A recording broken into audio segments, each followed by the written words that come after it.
Imagine the smell of malt and hops hanging heavy in the London air, a familiar comfort in the autumn of 1814. Now, imagine that smell transformed into a suffocating, inescapable tide. On October 17th, in the densely packed St. Giles Rookery district, the unimaginable happened.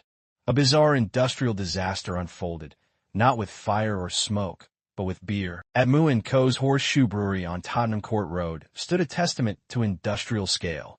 A colossal wooden fermentation vat, towering over 22 feet high, secured by massive iron hoops. It held more than 135,000 imperial gallons of porter, slowly maturing. For years, these giants had dominated the brewery, symbols of London's thirst. But on that fateful afternoon, a brewery storehouse clerk, George Crick, noticed one of the giant vat's iron rings, weighing some 700 pounds, had slipped. It wasn't entirely unusual.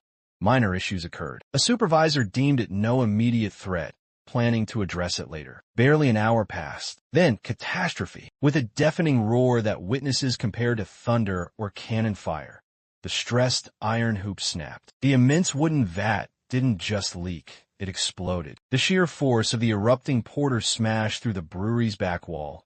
A tsunami of dark, fermenting liquid unleashed. Worse, the initial blast triggered a domino effect, smashing open several other large casks in the brewery storage area. Suddenly, an estimated wave of over 320,000 gallons, nearly 1.5 million liters, surged into the surrounding streets. This wasn't the refreshing drink we know today, but a thick, murky, fermenting brew. It crashed into the flimsy tenement buildings of the St. Giles slum, where impoverished families, many Irish immigrants, lived crowded in basement dwellings. Walls crumbled like paper. The wave, reportedly 15 feet high in places, flooded cellars instantly. Panic erupted. People scrambled for safety, but for some, escape was impossible. The torrent swept through homes, drowning residents in their basements or crushing them under collapsing debris. In one cellar, for people attending a wake for a young boy were killed. A mother and daughter, Mary and Hannah Banfield,